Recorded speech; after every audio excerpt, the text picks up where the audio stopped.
kasih teman-teman ya. Sebenarnya hari ini juga ada pemeriksaan yang tersangka satu Kemenaker yang swasta ya, ditahan dulu, tapi nanti nggak usah di-cover, karena kan sudah ada konversi ini. Tapi nanti keluar lewat depan, nanti saya rilis saja. Gimana Mas Mario, setuju kan?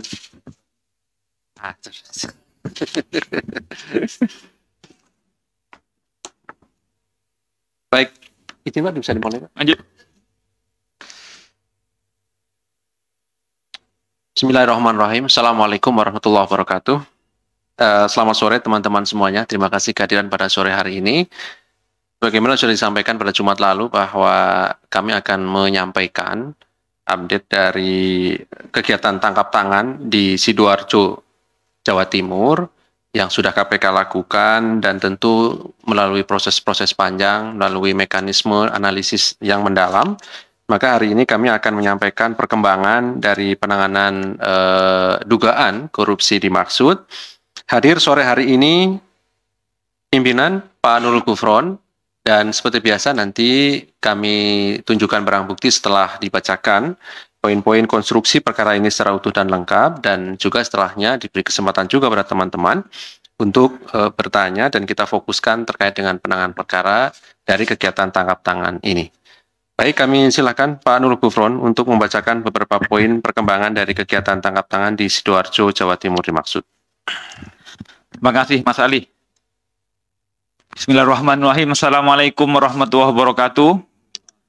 Pada segenap media dan masyarakat Indonesia, pada hari ini KPK akan menyampaikan konversi pers berkaitan dengan pengumuman dan penahanan tersangka kegiatan tangkap tangan terkait dugaan tidak pidana korupsi berupa pemotongan dan penerimaan uang kepada pegawai negeri di lingkungan Badan Pelayanan Pajak Daerah atau BPPD Kabupaten Sidoarjo. Hari ini, Senin tanggal 29 Januari 2024, kami akan menyampaikan perkembangan informasi dari kegiatan tangkap tangan dugaan tidak pidana korupsi berupa pemotongan dan penerimaan uang kepada pegawai negeri di lingkungan Badan Pelayanan Pajak Daerah BPPD Kabupaten Sidoarjo sebagaimana sesuai dengan ketentuan pasal 12F Undang-Undang Tidak Pidana Korupsi. Kegiatan tangkap tangan ini dilaksanakan pada hari Kamis tanggal 25 Januari 2024 bertempat di wilayah Kabupaten Sidoarjo, di mana tim KPK pada saat tangkap tangan tersebut mengamankan 11 orang, terdiri dari Saudara SW, Kasubag Umum BPBD Pemkab Sidoarjo, 2 Saudara AS, suami SW, Kabag Pembangunan Setda Pemkab Sidoarjo, 3 Saudara RF, swasta, kakak ipar Bupati Sidoarjo, 4 ARS, asisten pribadi Bupati Sidoarjo, 5 RNT, bendahara BPBD Kabupaten Sidoarjo, 6 SNA, bendahara BPBD Pemkab Sidoarjo, 7 UL, pimpinan cabang Bank Jatim, 8 HS, bendahara BPPD Pemkab Sidoarjo, 9 RF, fungsional BPPD Pemkab Sidoarjo, TL, Kepala BPPD Pemkab Sidoarjo, dan ke-11 NR, anak dari SW. Kronologis tangkap tangan, berdasarkan laporan dan informasi dari masyarakat terkait dugaan korupsi oleh penyelenggara negara atau yang mewakilinya berupa pemotongan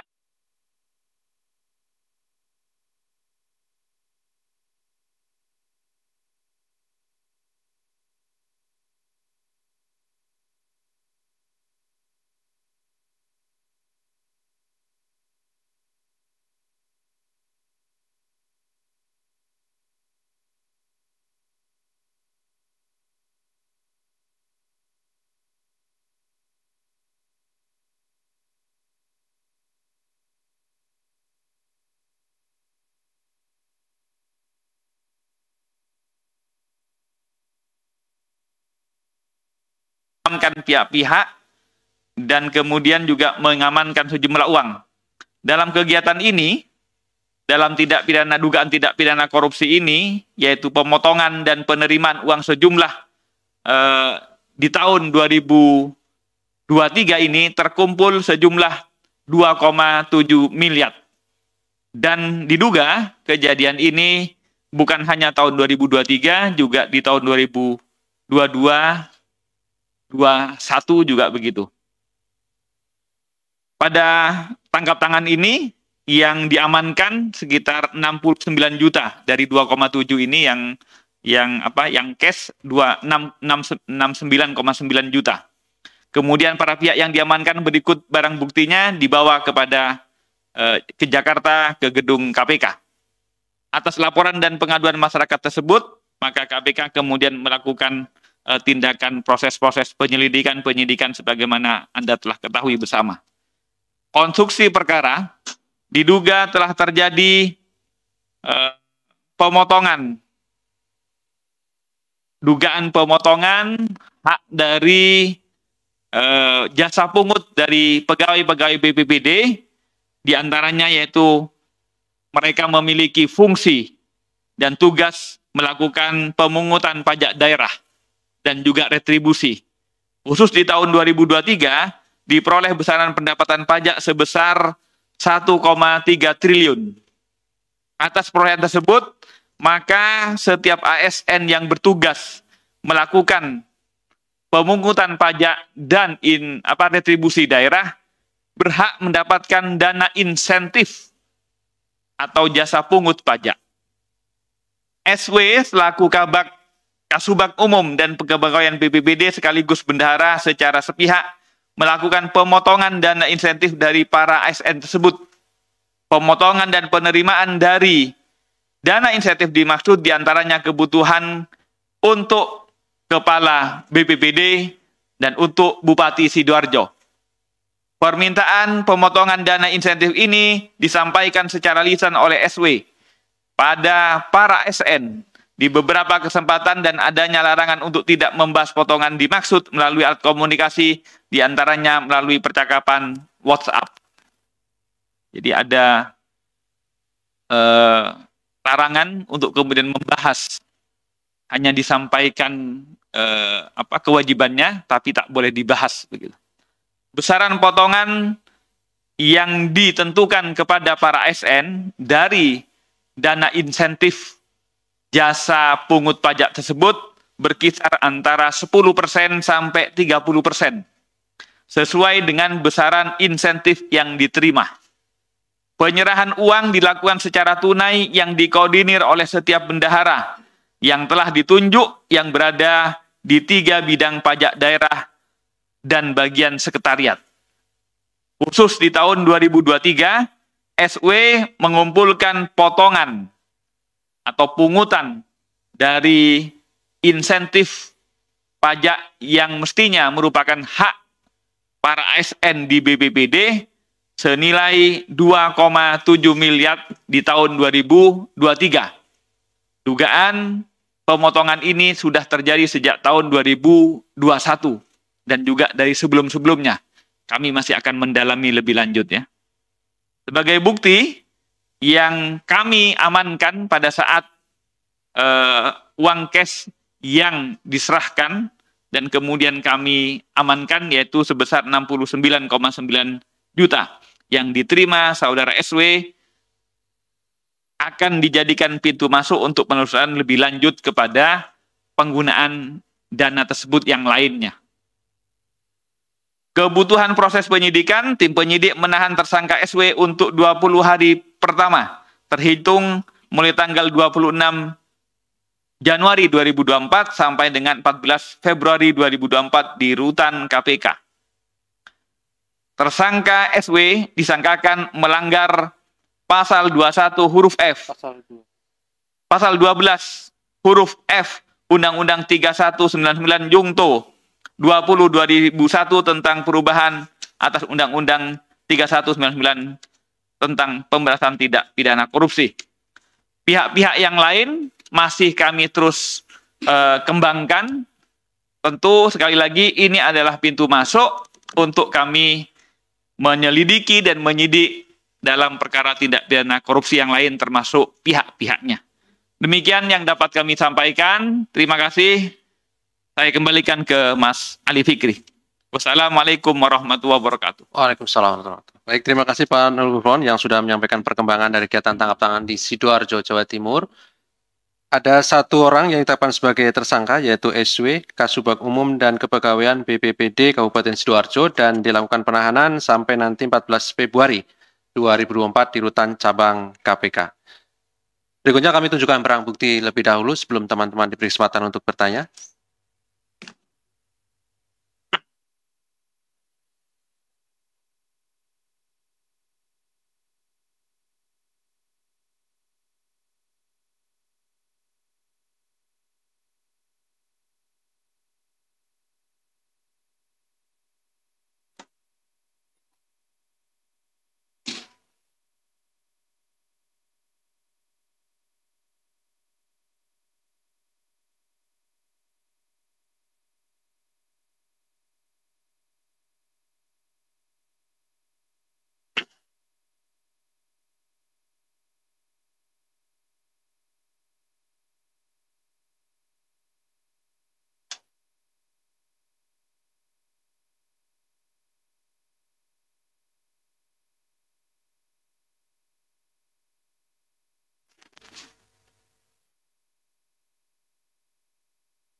Oke, cukup ya.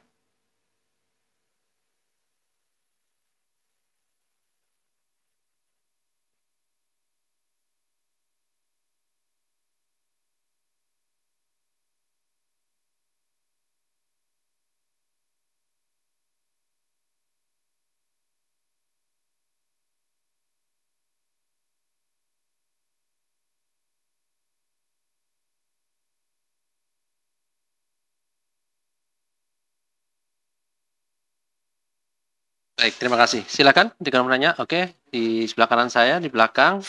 Oke, sebelah sini dulu ya, baru Mas Jamal. Mas Rian, Mas Jamal, Mas Niam tadi ya, baru Edi dan ke kiri. Ya, selamat sore Pak Wakil Ketua, Pak Nurul Gufron, Mas Ali. Perkenalkan saya Rian dari CNN Indonesia, Pak. Ini Pak. Ya. Mau bertanya Pak, apakah dalam waktu 3 hari itu, dari Jumat nih penangkapannya, belum cukup waktu untuk setidaknya lah memeriksa Bupati Sidoarjo? Karena saya masih percaya korupsi itu nggak sendiri lah, pasti rame-rame gitu. Apalagi disebut tadi korupsi sejak tahun 2021 ya. Sama motif dia ini apa sih Pak? Berani banget gitu loh untuk melakukan korupsi dari 2021. Nggak mungkin lah dari ada perintah atasannya. Soalnya jabatan dia cuma Kasubag kan. Ya itu aja sih. Terima kasih Mas. Berikutnya Mas Jamal, nanti ke belakangnya Mas. Yes. Terima kasih Pak Ali, Pak Gufron. Izin saya Jamal dari Remol. Ada beberapa pertanyaan nih Pak. Yang pertama, apa benar dalam forum ekspos pimpinan itu berjalan alot Pak? Dan apa berjalan alot? Berjalan alot. Dalam forum ekspos pimpinan itu berjalannya alot gitu Pak. Dan apa benar sempat diusulkan akan dilimpahkan ke APH lain? Itu kenapa dan apa alasannya Pak ya? Lalu yang kedua tadi kan disebutkan BB-nya itu 69,9 juta dari nilai korupsinya itu kan 2,7 M. Nah, bukankah totalnya sebenarnya itu ada 8 miliar Pak? Itu apakah nanti untuk Bupati Sidoarjo-nya atau seperti apa? Lalu yang ketiga tadi di dalam konstruksi perkara Pak Gufron menyebutkan ada uang itu untuk kebutuhan Bupati Sidoarjo dan Kepala BPBD. Nah, itu kapan KPK berencana memanggil Bupati Sidoarjo dan Kepala BPBD itu tersebut Pak? Karena kan ini kan cuma hanya satu tersangka ya Pak. Apakah nanti Bupati dan Kepala BPBD itu jadi tersangka juga gitu Pak? Karena kan diduga ada aliran dana tersebut sekitar 8 miliar itu. Karena kasihan juga Bu Siskawati ini hanya sendirian gitu. Yang cukup, terima kasih. Oke, terima kasih. Mas Niam. Ya. Sore Pak, saya Niam dari kompas.com. Izin menanyakan kan nambahin dikit sih. Pak Alek kan tadi udah menyatakan bahwa pimpinan memerintahkan kayak gitu ya untuk segera memanggil Bupati Sidoarjo gitu. Nah, perintah itu baru disampaikan kapan sih Pak untuk memanggil dan memeriksa Bupati Sidoarjo ini? Soalnya kan ada isu juga ya, tadi isunya tadi katanya apa, eksposnya alot, terus dua malah ada isu Bupati ini mau diloloskan kayak gitu oleh pihak-pihak tertentu di KPK. Nah, di sisi lain ada informasi juga bahwa pasca OTT kemarin ada PH yang mendatangi Bupati ini dan kemudian memintanya untuk memberikan dukungan ke salah satu paslon tertentu, mengalihkan dukungan kayak gitu. Ya dengan salah satu imbalan ya mungkin lolos kayak gitu ya. Nah, apakah emang benar kayak gitu? Emang ada usulan di dalam tubuh KPK dalam ekspos itu untuk melepaskan Bupati Sidoarjo ini atau menunda apa sih nyenggol Bupati Sidoarjo ini dalam beberapa hari terakhir kayak gitu. Semisal ada kayak gitu ya, mungkin gimana ya? Ya publik susah untuk tidak berpikir bahwa orang seperti maaf Pak Firly Bahuri ya di KPK ternyata masih banyak kayak gitu. Ya. Mungkin itu sih. Terima kasih. Oke Mas Ilham, terima kasih. Dani tadi enggak? Oh Mas Hedi. Selamat sore ya. Pak NG, Pak Ali. Saya Hedi dari Kumparan. Ini mau bertanya aja sebenarnya yang kemarin itu kenapa kemudian sampai 3 hari kemudian diumumkan apa tersangkanya begitu kan, biasanya 1 kali 24 jam udah diumumin. Entah itu akhir pekan atau apa, biasanya tetap diumumkan begitu. Sama ini lagi-lagi saya nggak menganggap bahwa korupsi bagi orang-orang kecil itu tidak perlu ditindak, tapi bagaimana ya?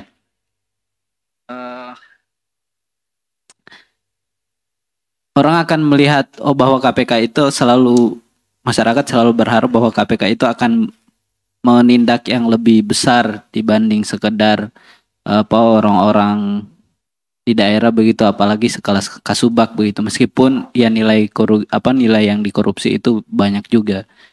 Cuman bayangannya jadi kan beberapa kali sempat kalau kita bicara soal pendanaan segala macam penindakan itu kayak salah satu keluhannya KPK itu dia tidak terlalu banyak dana dalam melakukan penindakan gitu.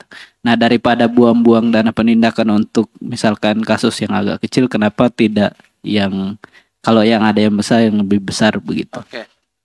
Itu sih sama alasannya tadi itu ya, menebalkan pertanyaan Bang Rian tadi. Itu kan tadi ada beberapa keluarganya bupati juga ya yang dipanggil itu ya. Emang saya sempat diamankan begitu. Nah, itu kenapa kemudian mereka diamankan dan kenapa kemudian apa yang dicari dari bupatinya itu sehingga keluarganya juga diamankan. Kasih sebelah sini tadi. Oke, silakan Pak. Sore Pak, saya Mutia dari Tempo. Oh, Mutia. Oke. Pak, tadi kan ada 11 orang ya yang di OTT gitu. Nah, kenapa cuma 1 tersangka? Nah, selebihnya itu kemana dan saat ini keberadaannya di Jakarta kah atau sudah kembali ke tempat daerah asal? Dan sejauh mana pemeriksaan terhadap OTT itu? Yang ke-11 itu. Oke. Terima kasih Mbak Mutia. Cukup? Cukup ya? Cukup ya. Cukup makin. Baik, terima kasih. Silakan Pak. Terima kasih. Dari CNN sampai ke Mbak Mutia. Pertanyaannya, apa tidak cukup waktu untuk menemukan bupati sehingga kemudian termasuk ini saya menjawab dari Kumparan kok biasanya 1 kali 24 jam ini kok sampai lebih. Salah satunya karena itu juga. Salah satunya karena kita sebenarnya sedang berusaha untuk melengkapi bukan hanya buktinya tapi juga melengkapi pihak-pihak yang semestinya turut dipertanggungjawabkan dalam kasus ini. Dan bukan hanya saudara SK ini, SW ini yang harus dipertanggungjawabkan. Karena itu, jadi boleh jadi kami tangkap 1 hari ataupun 1 waktu tertentu, dan kemudian dilengkapi 1 kali 24 jam pihak-pihak yang lain. Tapi banyak juga kasus-kasus yang lain ya, yang kemudian tersangkanya itu baru kemudian dapat kami kumpulkan secara lebih lengkap beberapa waktu yang lain. Jadi kami kemarin masih menunggu berharap menemukan pihak-pihak lain tersebut itu dalam tempo yang tidak lebih dari 1 kali 24 jam. Sehingga harapannya pada saat ekspos seperti ini, pihak-pihaknya lebih lengkap. Nah, tapi karena belum, karena itu akhirnya kami update lebih dahulu kasus ini, tentu dengan komitmen bahwa pihak-pihak yang lain tersebut akan kami terus lakukan prosedur hukum sebagaimana mestinya ya. Kami panggil 1 sampai 2 kali, panggilan ketiga tentu dengan upaya penjemputan paksa. Itu tentang tidak cukupkah waktu. Kedua, berkaitan dengan apakah ekspos berjalan alot? Setiap ekspos itu tidak sederhana. Maka semuanya kemudian pasti ada banyak hal-hal baik teknis hukum maupun strategi penegakannya yang kami perdebatkan. Jadi bahwa ekspos alot, rata-rata alot, tidak ada yang tidak alot, termasuk yang ini, begitu. Kenyal. Apakah ada wacana akan dilimpah? Salah satunya yang diperdebatkan. Jadi karena nilainya dianggap masih kecil, tapi kita selalu mengatakan bahwa pada saat tangkap tangan itu pasti kemudian yang cash itu kecil, tapi ketika kita masuk pasti kemudian dapat yang lain. Jadi yang kita, misalnya ini ya tahun 2023 yang terkumpul 2,7. 2,7 itu kan akumulasi ya. 3 bulanan.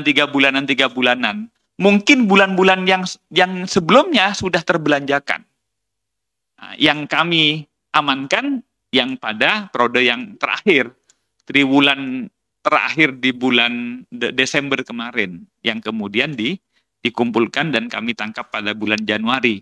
Duitnya tinggal sebegitu karena yang lain sudah dibelanjakan, termasuk sebagaimana kami sampaikan bahwa sesungguhnya praktek seperti ini, pemotongan dari dana insentif pajak yang mestinya merupakan hak pegawai itu sudah kami dapatkan data dan informasinya sejak tahun 2021. Apakah mungkin juga sebelumnya, nanti kami masih akan dalami ya. Itu pertama.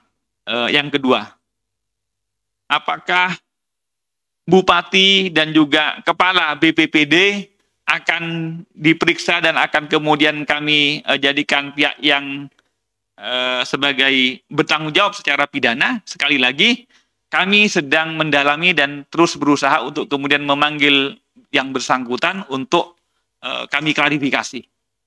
Ini kan masih yang tertangkap tangan, dan pada hari H itu sesungguhnya kami juga sudah langsung secara simultan melakukan proses berupaya untuk menemukan yang bersangkutan di hari-hari dari Kamis sampai Jumat tersebut.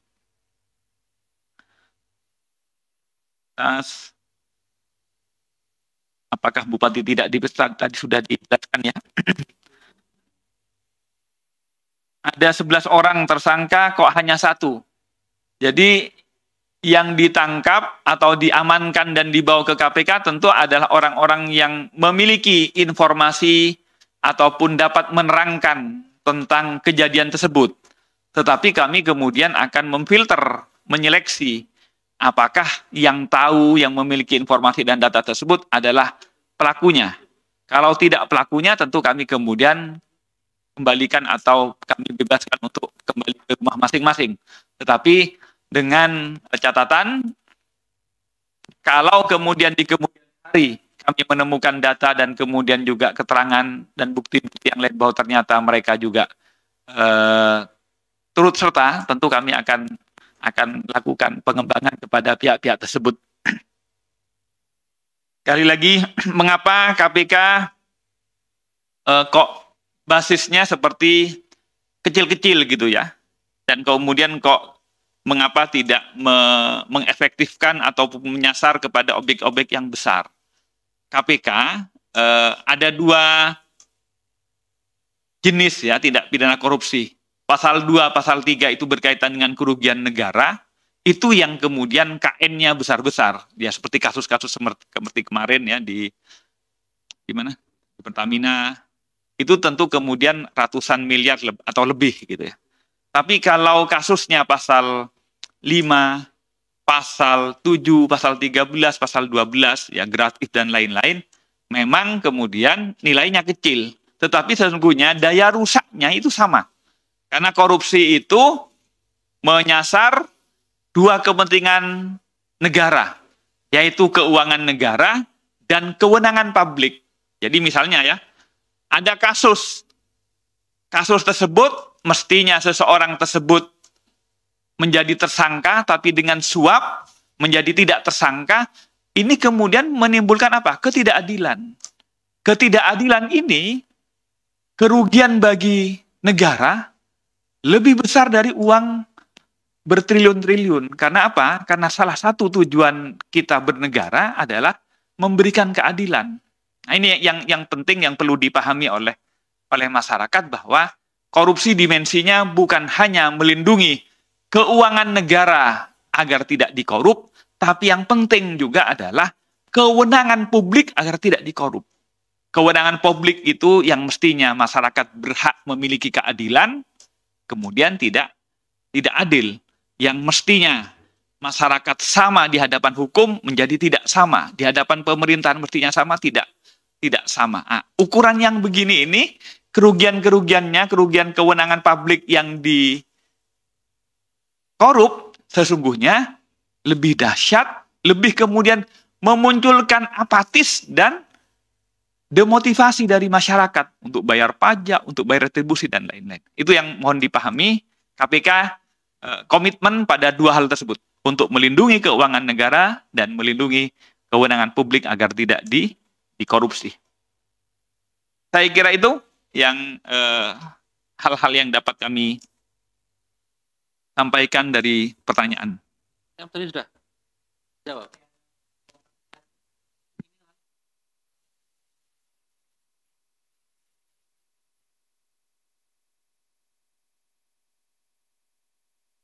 Ya kan ini prosesnya tangkap tangan. Maka yang tangkap tangan itu yang kedapatan dulu. Bahwa kemudian pihak-pihak yang lain itu tentu kami akan kembangkan.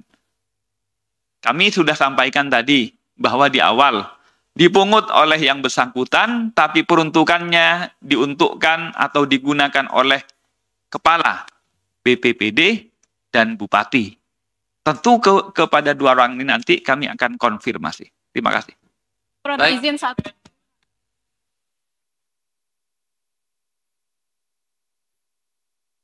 Ya, hari Kamis Jumat itu mencari. Ya.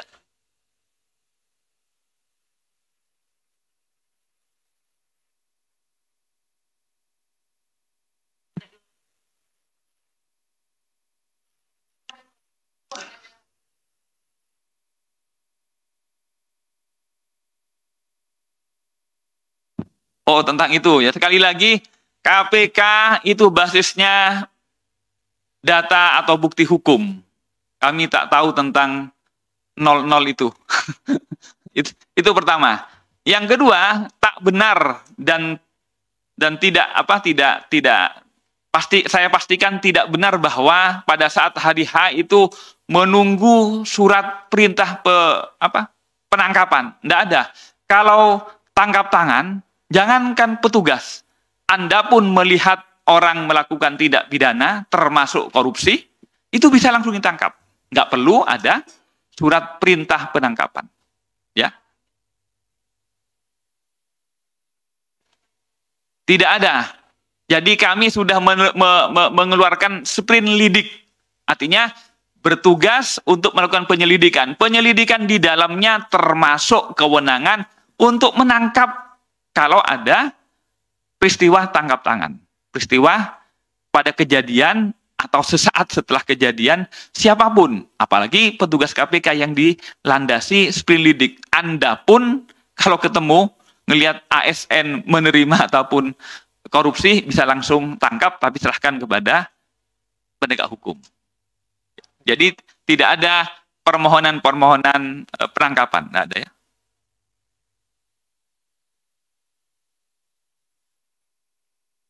Meloloskan. Ya kalau isunya saya tidak bisa tidak tahu tentang isunya apa. Yang pasti yang jelas sejak hari ekspos pertama hari Jumat semua semua forum itu menyepakati. Nah, mohon maaf saya posisi tidak di kantor, saya hanya by Zoom, by phone ya. Termasuk tadi. Tadi juga semuanya kemudian menyepakati, tidak ada yang mengatakan, tentu usulan-usulan macam-macam Mas. Usulan bahwa dilimpah iya, bahwa kemudian ya strategi-strategi semuanya dibahas ya. Tapi kemudian keputusannya pimpinan pada saat tadi semuanya menyepakati untuk ditindaklanjuti oleh KPK sendiri. Oke, saya kira ya. Ya.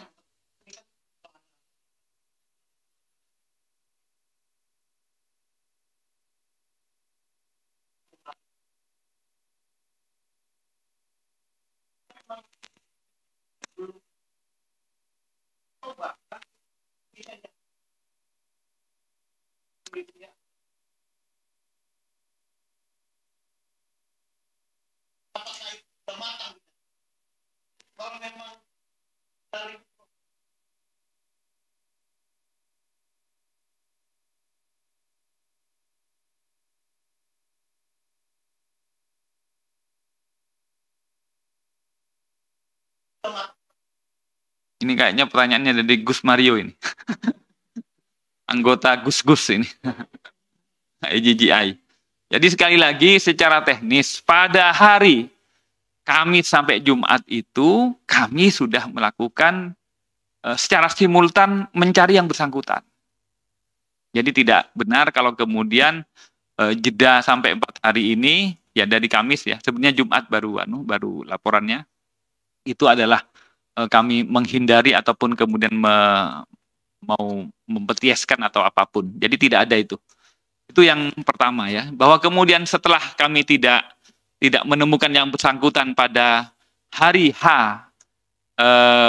hari penangkapan, tentu kami kemudian akan melakukan prosedur hukum, yaitu pemanggilan kepada yang bersangkutan sesuai proses penyidikan. Begitu. Ya.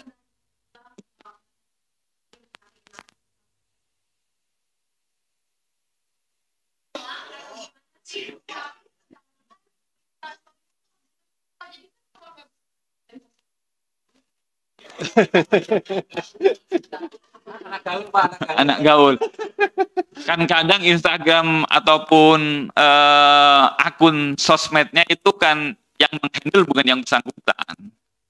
Nah, jadi sekali lagi secara teknis ya, hal-hal kendala dan lain-lain tentu kami tidak perlu kami sampaikan. Sekali lagi yang jelas KPK berkomitmen untuk menuntaskan perkara ini kepada siapapun yang bertanggung jawab sebagai pelaku dalam tindak pidana korupsi ini, termasuk kepada yang saya sebutkan tadi di awal. Kan sudah jelas kan dari awal kami sampaikan bahwa ini dilakukan modusnya adalah pemotongan. Apa yang dipotong? Jasa, upah, pungut pajak, dan distribusi daerah.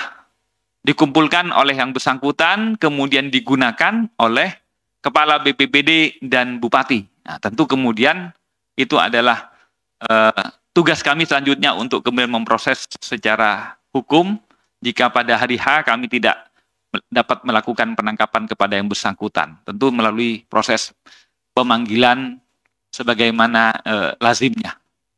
Oke? Baik, cukup ya teman-teman ya. Saya kira, oh ya silakan. Terakhir ya Mas ya. Hah?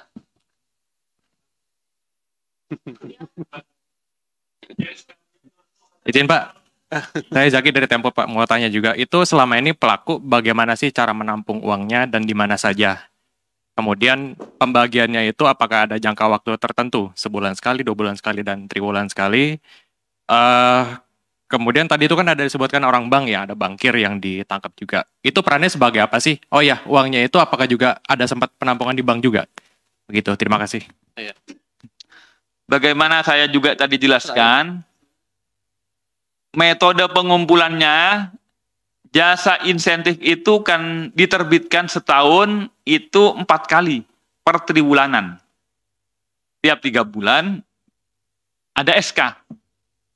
SK masing-masing ASN mendapatkan berapa. Tentu berdasarkan kinerja masing-masing kemudian ditetapkan. SK tersebut terbit. SK Bupati tentang setiap person dan berapa haknya. Kemudian setelah haknya itu disampaikan kepada masing-masing, dikabari bahwa kalian harus menyetorkan. Menyetorkan berapa? Saya tadi jelaskan juga 10-30%. Kepada siapa? Kepada orang-orang tertentu. Ada pengepul. Di luar ini. Dari orang ini baru kemudian kembali ke yang bersangkutan. Yang belakang saya ini. Nah, begitu. Dari itu kemudian penggunaannya didrive oleh Kepala BPBD. Cukup? Ya? Yang tadi bankir itu Pak, yang tadi. Ya, dia hanya penampungnya saja, ngambilnya dari situ, hanya sekedar bankir saja, bukan sebagai turut dalam tindak pidana ini. Karena kemudian nggak mungkin duit-duitnya itu kemudian di cash terus di tas atau di brankas ya, tapi kemudian di bank. Maka kemudian itu ngambilnya di bank. Maka kami ambil banknya hanya untuk menerangkan. Ya.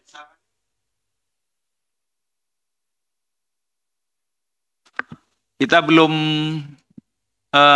Anda kan paham bahwa yang bersangkutan belum kami tangkap dan belum kami periksa, karenanya lebih dalam tentang berapa-berapanya untuk yang bersangkutan itu setelah kami menghadirkan yang bersangkutan di KPK. Ya.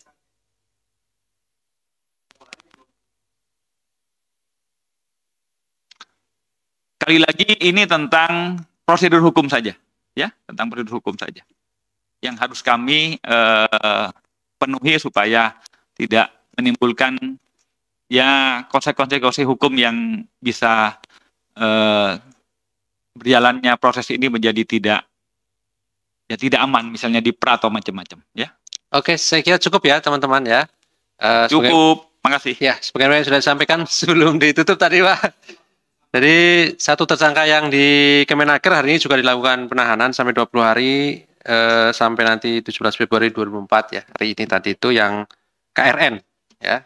Tentang proses penyidikannya terus berjalan. Nanti berikutnya kami akan update kembali perkembangan dari penanganan 3 orang tersangka di Kemenaker tersebut. Ya, saya kira cukup teman-teman. Kami akhiri. Assalamualaikum warahmatullahi wabarakatuh. Ya.